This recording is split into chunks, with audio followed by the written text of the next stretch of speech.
top 6 looks just like that. LSU, Ohio State, Clemson, the lone remaining undefeated teams. Joining us now is the chair of the College Football Playoff Selection Committee, Rob Mullens, who's also the athletic director at Oregon. As a reminder, recuses himself from all Oregon discussions.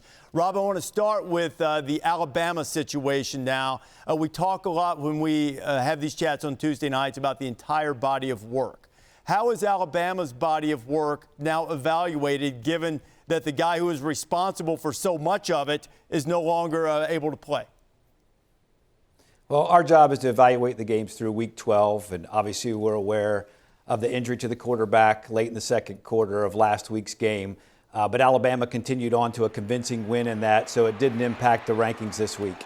Didn't impact it this week. How did it impact the discussion in the room about Alabama? Oh, it was certainly a part of the discussion. Obviously, we're aware of how the games unfold. We're aware of all the injuries, key injuries to players in the game. But again, for this week, we noticed that Alabama still carried on to a convincing win. How much support did they lose during the discussions? Well, I mean, there's a lot of discussion in 4 through 6, obviously. And you're looking at those teams. Georgia, when you look again, they added to their resume with an impressive win at Auburn. And Oregon went on with an easy win against Arizona. So, there's a lot of debate, a lot of discussion amongst all those teams. Now, head-to-head, and it's just a week old, Minnesota beat Penn State and handled them pretty well. Yet, when Minnesota loses to Iowa, they slip behind Penn State. Why do you think that was the result from the committee's vote? Well, we certainly had a lot of discussion, and if you're in the room, there's a lot of things that get considered. Head-to-head is one piece. They also had a common opponent in Iowa who Penn State beat. And then you look at Penn State's resume. The win against Michigan's impressive, and they had the best non-conference win, beating a 7-3 Pittsburgh team. And Oklahoma is able to rally and beat Baylor. And there was a lot of discussion in the aftermath of last week's rankings about how the committee felt about the Big 12 as a whole. Baylor was not highly ranked. Oklahoma only gets a slight bump from beating an undefeated team on the road. How would you describe the committee's level of respect for the level of play in the Big 12?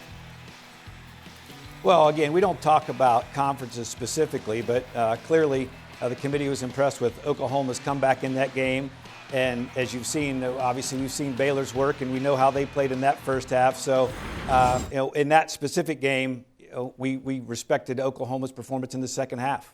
As it pertains to Baylor, they've had a number of wins against teams that have put together solid resumes, but some of those haven't always been aesthetically pleasing. How much has the way Baylor's had to pull games out of the fire impacted where they're ranked right now?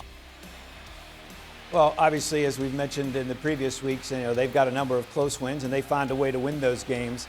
And again, a bit repetitive, but when you look at their 3 non-conference opponents who only have a combined 7 wins, that's a factor as well. Now, when we've talked a little bit about the recusal, when you step out of the room, when Oregon is being evaluated, does that mean that given the way the committee votes with 6-team groups, that the votes at the top, that you have to remove yourself from all of those discussions if Oregon is on the board? It depends on the week, but yes, Oregon was in the pool and on the top of the board, so I was removed from the room during that vote. Okay, and how just out of so that people can understand, how does the mechanism go so that it's reported to you what the discussion was like and what the result was like?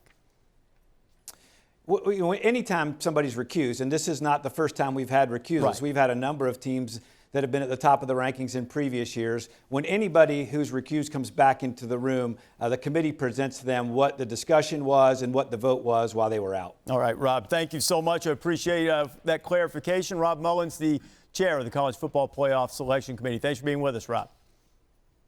Thank you, Rece.